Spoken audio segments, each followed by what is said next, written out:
Basic math के lecture 3 में आपका स्वागत है। लेक्चर 2 में हम पढ़ चुके हैं यूनियन, इंटरसेक्शन, सब्ट्रैक्शन के बारे में और किसी भी नंबरों के सेट को हम किस तरीके से रिप्रेजेंट करते हैं।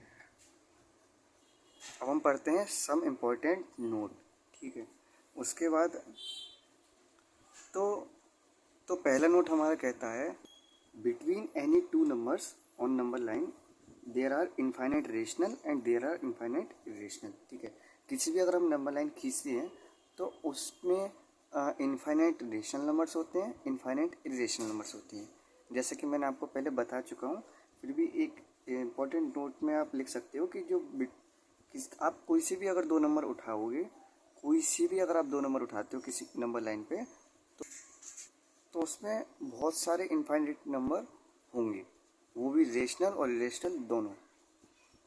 अगर मैं आपको कोई भी नंबर लाइन इस तरीके से अगर मैं ड्रॉ करता हूँ और उसमें अगर मैं कोई 2 पॉइंट भी ले लेता हूँ, अगर मैं ले लेता हूँ 1.1 और 1.2, तो इनके बीच में भी बहुत सारे इनफाइनाइट नंबर्स आ जाएंगे, वो भी रेशनल इरेशनल दोनों। क्योंकि इसके बाद हम भी लिख सकते हैं 1.1 के बाद लिख सकते हैं 1.1000001 और उससे भी पहले भी बहुत सारे नंबर आ सकते हैं। ठीक है, तो इनके बीच में इनफाइनाइट रेशनल नंबर आएंगे, इनफाइनाइट इरेशनल नंबर आएंगे। नोट नंबर 2 हमारा क्या कहता है कि just a number just greater than और लेस देन ए गिवन नंबर, अगर हम लेट कर लेते हैं अल्फ़ा, वो कोई भी नंबर ऐसा एग्जिस्ट नहीं करता है। यानी कि जब भी मैं अभी किसी भी रेशनल नंबर की बात कर रहा हूँ, न कि नेचुरल नंबर या कोई होल नंबर के बारे में, मैं रियल नंबर की बात कर रहा हूँ। अगर रियल नंबर में आप देखोगे कि किसी भी कोई नंबर है उससे आप कहोगे जस्ट बड़ा।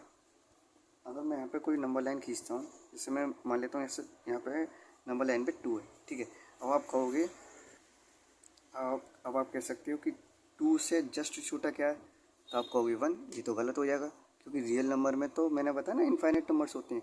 2 से पहले आप बोल सकते हो 1.9, आप और उसके अलावा 1.9 को आप कहोगे तो उससे भी बड़ा नंबर मिल जाएगा, 1.99 उससे और उससे करीब हो जाएगा, उसके पास हो जाएगा।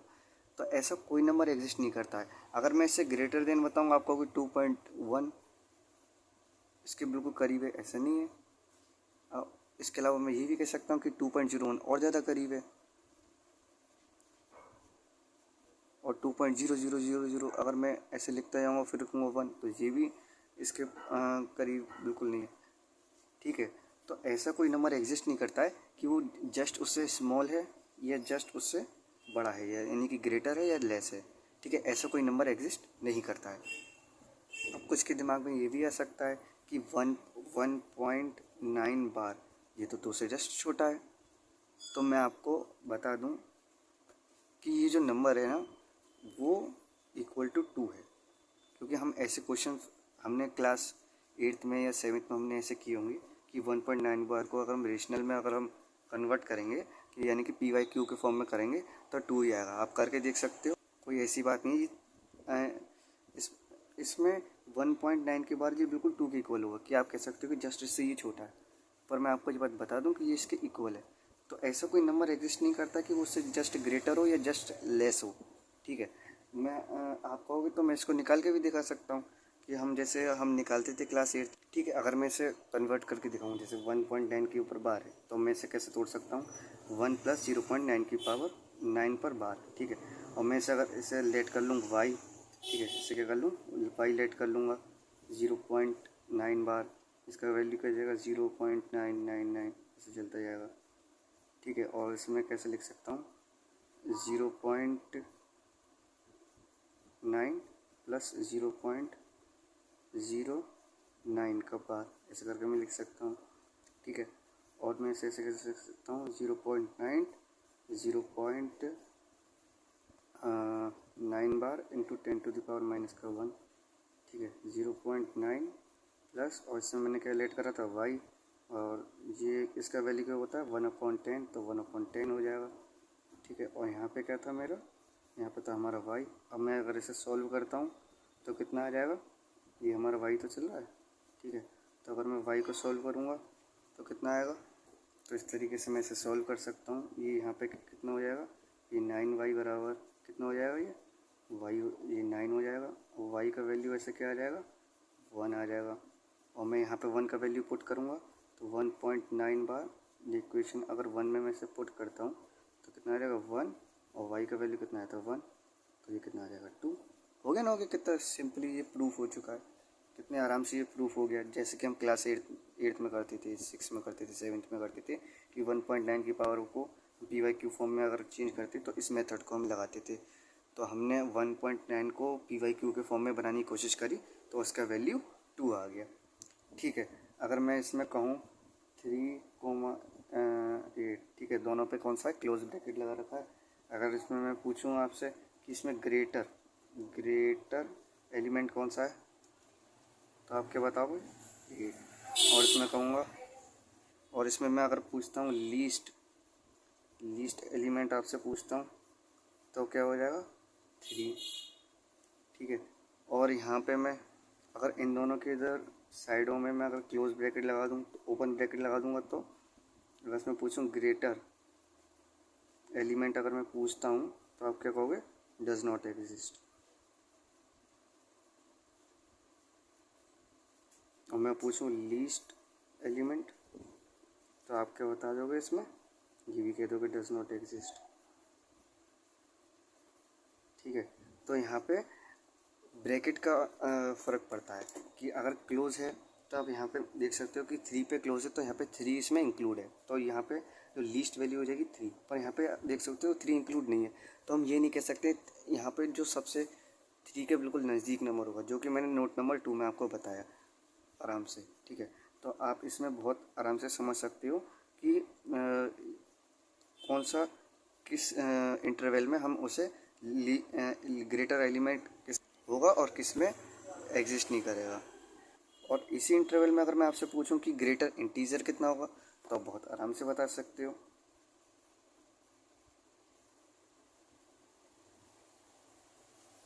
तो आप ग्रेटर इंटीजर कितना बताओगे 4, और लीस्ट इंटीजर कितना बताओगे आप, लीस्ट इंटीजर बताओगे आप यहाँ पे 7। कितने आराम से बता सकते हो।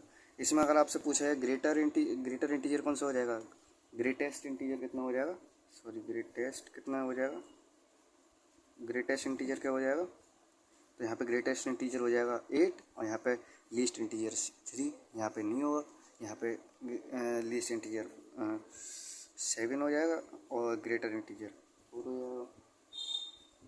मैंने यहाँ पे गलत लिख चुका हूँ, यहाँ पे ग्रेटर इंटीजर 7 हो जाएगा और लीस्ट इंटीजर 4 हो जाएगा। ठीक है, इसके बाद नोट नंबर 3 में क्या है कि जो इन्फिनिटी होता है is not a number. Infinity कोई एक फिक्स नंबर नहीं है। जैसे कि मैंने आपको बताया कि इन्फिनिटी वो नंबर है जो हम सोच सकते हैं कि जो बहुत बड़ी से बड़ा करोड़ नंबर सोच सकते हैं, उससे भी बड़ा नंबर होता है, वो होता है इन्फिनिटी। ठीक है, तो इन्फिनिटी कोई नंबर नहीं है। तो इसमें इसके अंदर जो सब पॉइंट है इसमें क्या है कि इन इंटरवल अगर हम ऑकर्स मतलब अगर हम किसी भी इंटरवल में प्लस माइनस इन्फिनिटी लिखते हैं तो उसके हम उस पर हम कौन सा ब्रैकेट लगाते हैं, ओपन ब्रैकेट। हमेशा ओपन ब्रैकेट लगाते हैं जब भी हम किसी भी इंटरवल में इन्फिनिटी या प्लस इन्फिनिटी या माइनस इन्फिनिटी को हम लिखते हैं। काफ़ी लोगों का मिसकंसेप्शन होता है कि 1/0 इक्वल टू इन्फिनिटी, तो ये बिल्कुल गलत बात है। 1/0 क्या होता है, एक अनडिफाइंड नंबर होता है, अनडिफाइंड नंबर। ठीक है, ये डिफाइंड नहीं होता है। मैं इसको थोड़ा एक ओरली लॉजिक समझा देता हूँ कि अगर हम किसी भी नंबर को हम 0 से अगर डिवाइड करेंगे तो उसका अगर हम 0 की मल्टीप्लाई 0 1 से 0, 0 2 से 0, 0 का कितना भी टेबल पढ़ें आएगा 0। तो ऐसे कोई हम कितनी बार भी करते रहें तो उसका कोई फिक्स वैल्यू नहीं आएगा। ठीक है, ऐसे भी हम समझ सकते हैं। इसके अलावा भी ठीक है, अगर अब हम देखते हैं इसका सब पॉइंट सी। ठीक है, तो सी पॉइंट क्या कहता है कि सी पॉइंट कहता है 1/इन्फिनिटी। बहुत से समझ सकते हैं, बहुत से समझते हैं 0। ठीक है, पर जो 0 की तरफ टेंड कर रहा होता है, ये भी इन्फिनिटी की तरफ टेंड कर रहा होता है। तो ऐसे हम इसे नहीं लिख सकते कि 1/, जो इन्फिनिटी होता है वो 0 होता है। ये बात बिल्कुल गलत है। जैसे 1/0 जो होता है अनडिफाइंड होता है, वैसे ही 1/इन्फिनिटी भी अनडिफाइंड होता है। ठीक है, उसके बाद अब हम देखते हैं नोट नंबर 4। ठीक है, नोट नंबर 4 में आप देख सकते हैं कि जो उल्टा जो ए बना है वो सिंबल होता है फॉर ऑल का। जो यहाँ पे ई का सिंबल बना है वो होता है देयर एग्जिस्ट का। ये सिंबल होता है इम्प्लाइज। इसे हम अगर हम अगर हम पढ़ के देखेंगे तो क्या बोलेंगे, का यह मतलब है। ठीक है, अभी मैं आपको एग्जाम्पल, तो उसमें आप लगा के देखना कितना अच्छे से समझ में आता है। ये होता है, ये वाला सिंबल जो होता है ग्रेटर देन और इक्वल्स टू। इसके अलावा भी होता है एक लेस देन और इक्वल्स टू, तो उसमें इक्वल्स टू को भी ध्यान रखना होता है। इसमें और लगा होता है, ग्रेटर देन, और यहाँ पे मैंने गलती दी, यहाँ पे आएगा और, तो ग्रेटर देन और इक्वल्स टू, यानी कि या तो ग्रेटर देन होगा उससे या इक्वल्स टू होगा। ठीक है, अभी मैं आपको कुछ एग्जाम्पल से इन सिंबल का यूज़ बताता हूँ। ये तो पहला वाला तो सिंबल है नॉर्मल कि फॉर ऑल। ठीक है, फॉर ऑल का है। ये है देयर एग्जिस्ट का। अगर मैं इसका एक एग्जांपल बताऊं आपको, तो हम लिख सकते हैं कि there exist such that x square equals to 9, यानी कि कोई देयर एग्जिस्ट एक्स, यानी कि कोई एक्स ऐसा एग्जिस्ट करता है जिसके लिए एक्स स्क्वायर बराबर 9 हो। तो ये एक स्टेटमेंट लिखा है, तो आप यहाँ पे इस सिंबल को क्या पढ़ोगे, देयर एग्जिस्ट। ठीक है, पहला समझ गए आप, दूसरा समझ गए। अब मैं आपको बताता हूँ इम्प्लाइज का मतलब। मैं कुछ आपको स्टेटमेंट लिख के बताऊँगा, फिर आपको उसमें ये बताना है कि वो स्टेटमेंट सही लिखा है या गलत लिखा है। आप इस सिंबल को आप उसमें यूज़ करोगे। ठीक है, अब आपके पास कुछ सामने कुछ स्टेटमेंट लिखे हैं। ठीक है, तो पहला स्टेटमेंट क्या कहता है कि x इक्वल्स टू 3, और मैंने आपको बताया क्या पढ़ना है, का ये मतलब है x बराबर 3 का यह मतलब है कि एक्स स्क्वायर बराबर 9। तो यह स्टेटमेंट सही है या गलत है? ये कह रहा है कि अगर x बराबर 3 है, तो अगर हम दोनों तरफ स्क्वायर करेंगे एक्स स्क्वायर बराबर 9, तो ये हो जाएगा एक्स स्क्वायर, यानी कि अगर x बराबर 3 है तो एक्स स्क्वायर बराबर 9 होगा। तो ये स्टेटमेंट हमारा बिल्कुल सही है। अगर हम x का स्क्वायर करेंगे तो 3 का स्क्वायर करेंगे तब भी 9 आएगा। ठीक है, अब ये कह रहा है कि एक्स स्क्वायर बराबर 9, तो x बराबर 3 होगा, यानी कि अगर हम एक्स स्क्वायर बराबर 9 लेंगे, तो हम जब इस इक्वेशन को जब हम सॉल्व करेंगे तो x बराबर कितना आएगा, एक तो 3 वैल्यू आएगा और कितना आएगा, एक आएगा माइनस का 3। अगर हम इधर 9 को ले जाएंगे, फिर खोलेंगे ए ब्रैकेट में ए स्क्वायर माइनस बी स्क्वायर का फॉर्मूला लगाएंगे कि ए प्लस बी ए माइनस बी, तो कितना कितना रूट्स आएंगे इसके, 3 और -3। पर ये कह रहा है कि एक्स स्क्वायर बराबर 9 का मतलब x बराबर 3 केवल ये होता है, तो ये बात तो गलत हो जाएगी। ठीक है, ये स्टेटमेंट गलत लिखा है। ये लिखा है कि एक्स स्क्वायर बराबर 9, तो क्या होगा, एक्स बराबर 3 नहीं होगा, तो ये भी बात गलत है। एक्स स्क्वायर बराबर 9 हो तो एक्स बराबर 3 तो होगा और -3 भी होगा, तो ये बात तो गलत कह रहा है, तो यहाँ पे ये भी स्टेटमेंट गलत हो जाएगा। अब ये कह रहा है कि एक्स स्क्वायर बराबर 9, फिर लिखा है एक्स बराबर 3। यहाँ लिखा है कि एक्स स्क्वायर बराबर नहीं का वैल्यू 9 होगा, इस एक्स स्क्वायर का वैल्यू 9 है, तो इसका मतलब ये नहीं है कि x बराबर 3 होगा। ठीक है, तो ये बात तो स्टेटमेंट बिल्कुल सही लिख रहा है। इसका यह मतलब है कि एक्स स्क्वायर बराबर 9 होगा, तो इसका यह मतलब होगा कि x बराबर 3 कॉमा -3। स्टेटमेंट 5 क्या कहता है कि साइन एक्स का वैल्यू अगर 1 होगा तो कॉस एक्स, इसका मतलब यह है कि कॉस एक्स का वैल्यू 0 होगा। तो यह स्टेटमेंट बिल्कुल सही है। क्योंकि इसका वैल्यू सिर्फ 2 ही बार, अगर हम एक सर्कल देखेंगे तो उसमें 90 पर आएगा और 270 पे आएगा, तब तो कॉस का वैल्यू तो 0 ही होगा। तो ये स्टेटमेंट तो सही है, पर ये स्टेटमेंट जो है गलत है। क्यों कि कॉस 0 जब होगा तो साइन की तो दो वैल्यू आती हैं, कि अगर साइन 0 की साइड होगा तो 1 आएगा, और उधर अगर फर्स्ट क्वाड्रेंट में होगा तो पॉजिटिव आएगा, सेकंड क्वाड्रेंट में होगा तो माइनस का 1 आएगा। तो ये ज़रूरी नहीं कि उसका वैल्यू 1 ही आएगा, तो ये स्टेटमेंट गलत हो जाएगा। ठीक है, इम्प्लाइज का मतलब होता है का यह मतलब है। ठीक है, तो इसमें आप स्टेटमेंट के ज़रिए इस सिंबल का यूज़ समझ सकते हो। तो अगर मैं स्टेटमेंट 4 का अगर आपको एग्जांपल बताऊं, तो अगर मैं यहाँ पे लिखता हूँ 4 ग्रेटर देन और इक्वल्स टू 4, तो ये स्टेटमेंट बिल्कुल सही है। देखो इसमें इस वाले सिंबल में दो बातें कराई, या तो इससे ये ग्रेटर होगा या इक्वल्स होगा। अगर कंडीशन फॉलो करती है, क्योंकि और लग रहा है नहीं, अगर एक भी कंडीशन फॉलो करती है तो ये बिल्कुल सही हो जाएगा। तो इसमें ये ग्रेटर है तो एक कंडीशन फॉलो कर रहा है, तो ये बात हमारी बिल्कुल सही हो जाएगी। अगर मैं यहाँ पे लिखता हूँ ग्रेटर देन 5, तो यहाँ पे ये इसके ग्रेटर नहीं है पर इक्वल्स तो है, तो ये वाली स्टेटमेंट भी बिल्कुल सही हो जाएगा। ठीक है, और अगर मैं लिखता हूँ 5 ग्रेटर देन 7, तो ये स्टेटमेंट ना तो ये इसके इक्वल है ना ही इससे ये बड़ा है, तो यहाँ पे तो ये बिल्कुल गलत स्टेटमेंट हो जाएगा। तो मैंने आपको इन चारों सिंबल के यूज़ भी आपको मैंने बता दिए। तो आप यहाँ पे देख सकते हो कि नोट नंबर 5 में क्या लिखा है, मॉड एक्स बराबर प्लस माइनस एक्स, तो ये स्टेटमेंट बिल्कुल गलत है। ठीक है, मॉड एक्स का क्या मतलब होता है? मॉड एक्स का मतलब ये होता है कि एक्स प्लस होगा जब एक्स ग्रेटर देन ज़ीरो होगा, और एक्स माइनस होगा जब एक्स लेस देन ज़ीरो होगा। ठीक है, ये एकदम सही फॉर्मूला है। ठीक है, क्योंकि एक्स का वैल्यू अगर ग्रेटर होगा, देखो मॉड लगता है अगर किसी भी उसमें फंक्शन में अगर मॉड लगा है, इसका मतलब वो पॉजिटिव फंक्शन है। ठीक है, उसका वैल्यू पॉजिटिव आएगा। अगर कोई अगर वो खुद ही अगर वो पॉजिटिव है, अगर कोई नंबर सेल्फ अपने आप में पॉजिटिव है, तो उसमें कोई साइन लगाने की ज़रूरत ही नहीं है। और कोई अगर नंबर नेगेटिव है, वो खुद नेगेटिव है, तो उसमें माइनस लगाएंगे तो फिर पॉजिटिव हो जाएगा। तो हम कभी हमेशा ये नहीं लिखेंगे मॉड एक्स बराबर प्लस माइनस एक्स, क्योंकि मॉड एक्स बराबर प्लस एक्स तो चल जाएगा। अगर मॉड एक्स लिखेंगे एक्स तो ये तो चल जाएगा, और मैं लिखूँगा मॉड एक्स बराबर माइनस एक्स, तो मॉड तो कभी नेगेटिव होता ही नहीं है। मॉड का अगर हम डेफिनेशन ही लिखेंगे तो मॉड हमेशा पॉजिटिव उसमें होगा, पॉजिटिव ही होता है। अगर मैं इधर यहाँ पे लिखता हूँ कि मॉड एक्स बराबर 5 है, ठीक है, तो मॉड एक्स बराबर 5 है, तो मैं लिख सकता हूँ एक्स बराबर 5 भी चल जाएगा, यहाँ पे एक्स बराबर -5 भी चल जाएगा। ठीक है, इस कंडीशन में तो चल जाएगा। पर जब फंक्शन देखेंगे कि कब पॉजिटिव है कब नेगेटिव है, तब हम उसके हिसाब से लगाएंगे। अगर फंक्शन अगर वो नेगेटिव होगा, अगर अंदर का फंक्शन अगर नेगेटिव होगा, तो हम उसे पॉजिटिव बना देंगे माइनस लगा के। जैसे कि यहाँ पे मैंने बताया कि अगर एक्स नेगेटिव होगा तो वहाँ पे माइनस लगा के उसे फिर वो पॉजिटिव बन जाएगा।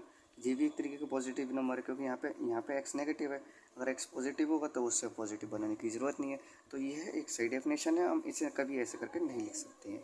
ठीक है, अब देखते हैं नोट नंबर 6। ठीक है, नोट 6 में क्या कहता है, अंदर कुछ भी हो, ठीक है, एनीथिंग और ऊपर रूट लग रहा है।